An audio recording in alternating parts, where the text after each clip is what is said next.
Hello, welcome back to my channel. In my last video, I had explained about sexual reproduction in plants. All the flowering plants or what we call seed-bearing plants reproduce sexually also. Now, there are three stages in sexual reproduction in plants which I had explained in my last video. One is pollination, second is fertilization, and third is germination. Pollination is transfer of pollen from the anthers to the stigma. Fertilization is fusion of the male gamete with the female gamete in the ovary of the flower. Germination is formation of a new plant or growth of a seedling from the seed. So, pollination, fertilization and germination. Now, sexual reproduction in human beings. Like all other vertebrates, we are unisexual organisms. All the vertebrates, that is fishes, amphibians, reptiles, birds and mammals, we all five groups of animals are unisexual. Means males are different from the female. Males can be easily identified from the females by their external features. For example, in human beings, males are having the mustaches, beard, difference in the voice, pitch of the voice, right? Similarly, females can be identified by their voice, the breasts, a long hair, okay, lack of mustaches and beard. Different, this we call as morphology, means external features. Morphological features means external features easily show who is a male and who is a female, right? Now, we have the male reproductive system and the female reproductive system. Means what? There are different organs which perform this function.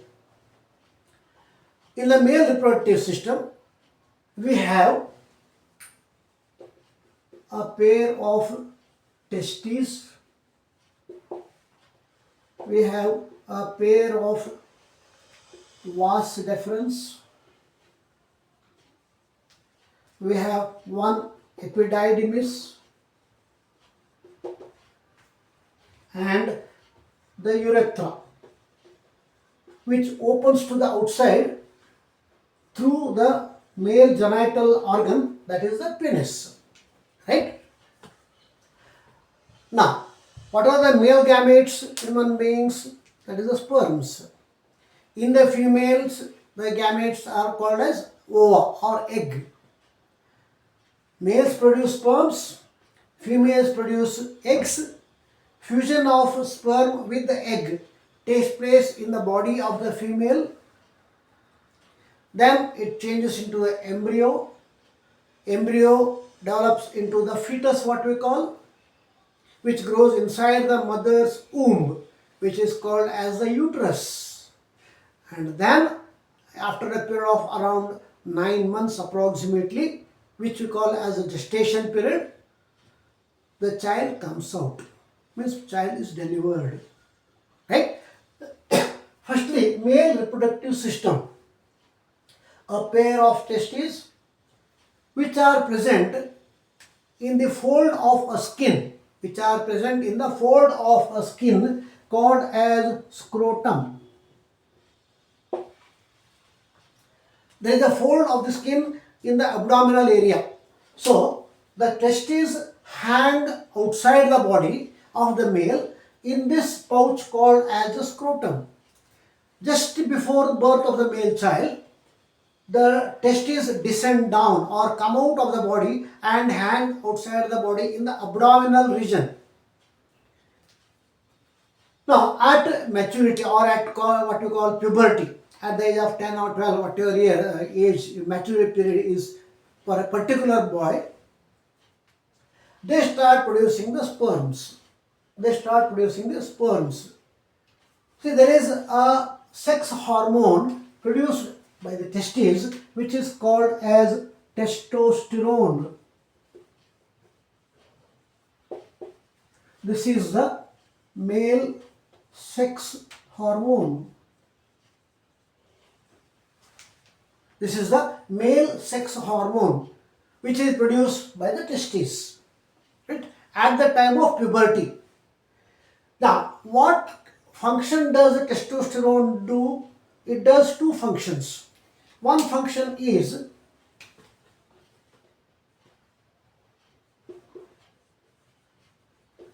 production of sperms. The formation of sperms starts at puberty, say at the age of 10, 12 or like that, and continues up to 50 plus years. Continues up to 50 plus years. Means what? A male is sexually active even up to the age of 50 or even more than that. Right? Till then he will be producing the sperms. Other than producing the sperms, testosterone also is responsible for the appearance of secondary sexual characteristics like the mustaches, beard, change in the pitch of the voice, and so on. Whatever changes that take place in the child, male child, at puberty are brought about by testosterone. So, two functions of testosterone: formation of sperms and also all the changes that make him distinguish that he is a male are done by testosterone. Now, the testes which are produced by the sperms which are produced by the testes are stored in the scrotum. Now, why do the testes hang outside the body? Why do the testes hang outside the body? The reason is, whatever sperms are produced by the testes do not mature. Sperms produced by the testes do not mature at our body temperature. So, a difference of about 2 to 3 degrees is maintained in the scrotum. It needs a little lower body temperature. So, the sperms produced by the testes mature at a temperature less than our body temperature. Right? So, these sperms produced by the testes are stored in a highly coiled structure called as epididymis. Sperms produced by the testes are stored in a structure which is present exactly above the testes, which is called epididymis. From the epididymis, these sperms travel through a narrow tube which is called as vas deferens, or it is also called as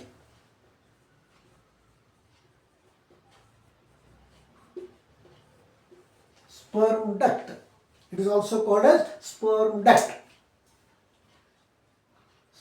Sperms produced by the testes are stored in the epididymis. From the epididymis, they travel through the vas deferens or the sperm duct and reach the urethra. Urethra is a common opening for urine and semen. It is a common opening for urine and semen. What is semen? Now, before reaching the urethra, these sperms come across 3 glands. They come across 3 glands. One is the seminal vesicles, second is the prostate gland, and the third is the bulbourethral gland. One is the seminal vesicles, second is the prostate gland, and third is the bulbourethral glands. These 3 glands, seminal vesicles,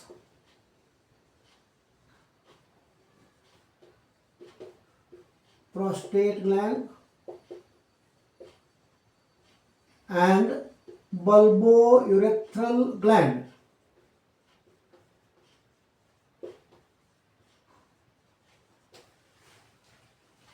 These three glands produce one alkaline fluid. They produce one alkaline fluid which provides nourishment to the sperms, which provides nourishment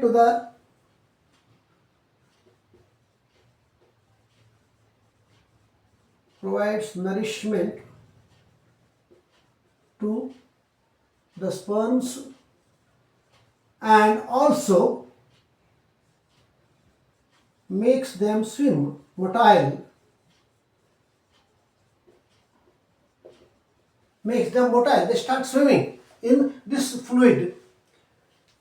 The three glands, that is the seminal vesicles, prostate gland and the bulbourethral gland, secrete a fluid which provides nutrition to the sperms because they need energy.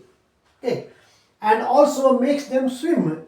They start wagging their tail. Okay, so this alkaline fluid plus the sperms is together called as semen. The alkaline fluid along with the sperms is together called as the semen. So this semen is ejected through the urethra. Also the urine. Urine comes from the urinary bladder. So the ureters join the urethra. At the same time, the vas deferens joins the urethra. Ureters bring urine and the vas deferens carry the semen. Both meet at the entrance of the urethra, but at a time only urine or semen, either of the two, at a time only one, either urine or semen pass through the urethra, which is sent out through the penis. This is external genitalia, genital organ, right? So either urine or semen is passed through the penis, right? At a time, millions of sperms are ejected through the penis. At a time, millions of sperms are ejected or sent out or passed through the penis. If these sperms are introduced into the vagina of the female, that is the female genital organ, if these sperm, that is the semen, is ejected into the vagina of the female, one of the sperm, only one, out of these millions of sperm, only one of the sperm succeeds in fusing with the ovum. Succeeds in fusing with the ovum. That is called as fertilization.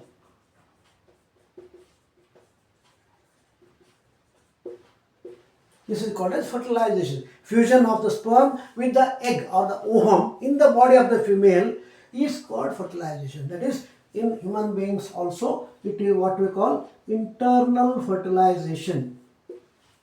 It's called internal fertilization. Means what? The fusion of the male gamete with the female gamete, the fusion of sperm with the egg takes place inside the body of the female. So that is internal fertilization. And fusion, after fusion, it forms a zygote, then embryo, which develops into the fetus or the child. Alright? Now, I'll just show you a small sketch of how the male reproductive system appears.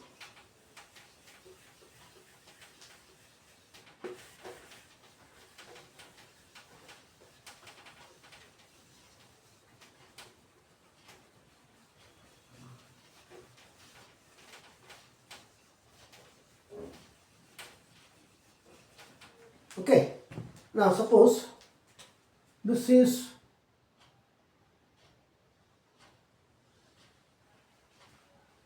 the testes.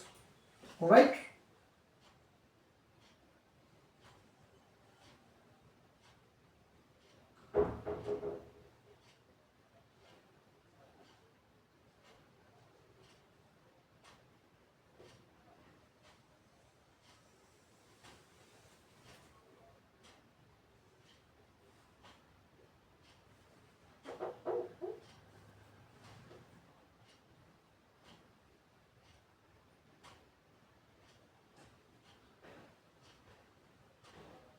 This is what we call as the sperm duct or the vas deferens.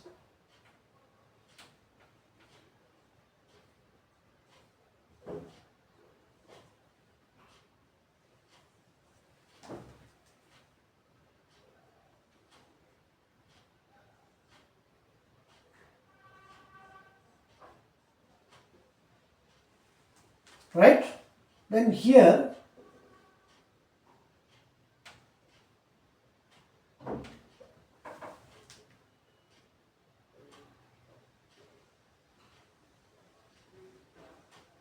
this is the urethra.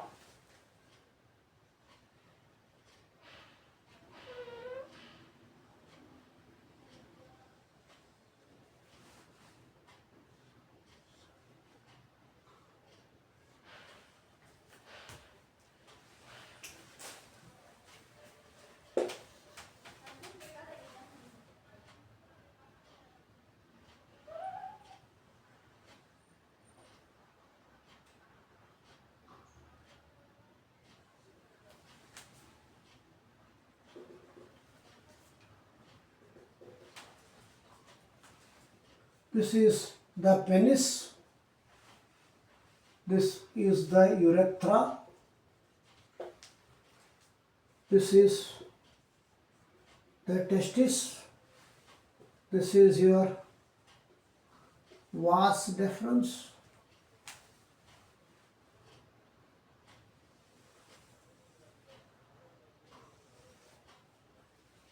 This is the urinary bladder.